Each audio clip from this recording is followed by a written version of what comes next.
¿Cuándo podemos decir que un Estado es capaz, que tiene capacidades? Este tema ha sido estudiado por numerosísimos autores, varios de ellos argentinos, y siempre refirieron, o en general refirieron, a sus capacidades técnicas y administrativas, previendo, con lógica razón, que un Estado preparado técnicamente y operativamente sería un mejor instrumento a la hora de gobernar. Ahora,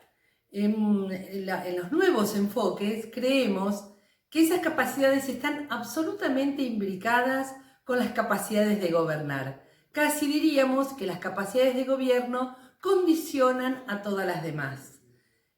Por eso creemos que un Estado es capaz, en primer lugar, cuando hay un proyecto de gobierno claro. Un proyecto de gobierno que, no por ser claro, no pueda dejar de reinventarse a sí mismo en forma permanente. Nos referimos concretamente a cuál habrá sido el proyecto de gobierno que se inicia en la provincia de Buenos Aires en diciembre del 2019, un proyecto de gobierno que seguro estaba pensando en el nivel de endeudamiento que tenía la provincia, en cómo debía reconstruir su aparato institucional y que de pronto se encuentra en marzo del año siguiente con una pandemia. Seguramente ese plan ha cambiado, pero eso no deja de ser el mismo plan, reinventándose a sí mismo desde un enfoque de planificación estratégica. Creemos entonces que el primer dato de capacidad, el primer indicador de capacidad de un Estado, tiene que ver con la capacidad de planificar.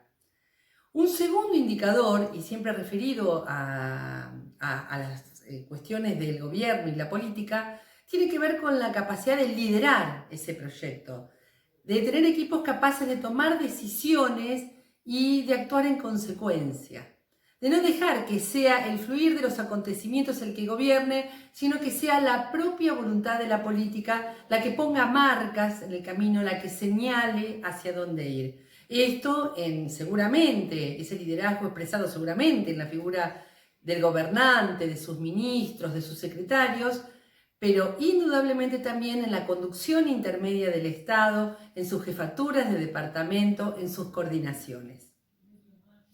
Del mismo modo, los liderazgos gremiales, los liderazgos de equipos técnicos y los liderazgos en territorio van a hacer la diferencia. Muchas veces cuando se habla de liderazgo uno piensa en la figura titular de ese cuerpo estatal, en nuestro caso en el poder administrador y en la figura del gobernador.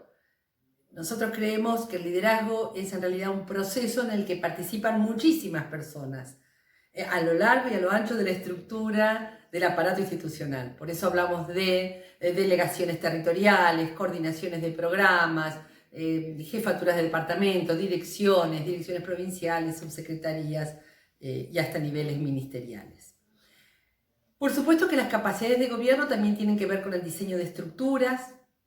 con la capacidad de revisarlas sin estresarlas, revisarlas y modificarlas toda vez que sea necesario para el proyecto, pero sin entrar en una fiebre de reformas permanentes de esa estructura que haga que los trabajadores públicos casi no sepan dónde están parados. También refiere al diseño de procesos administrativos, a la capacidad de despapelizarlos, de hacerlos efectivos en formas remotas, ni que hablar en este periodo de aislamiento, o en los periodos de aislamiento, cuarentena o procesos donde no se pueda ir al lugar de trabajo,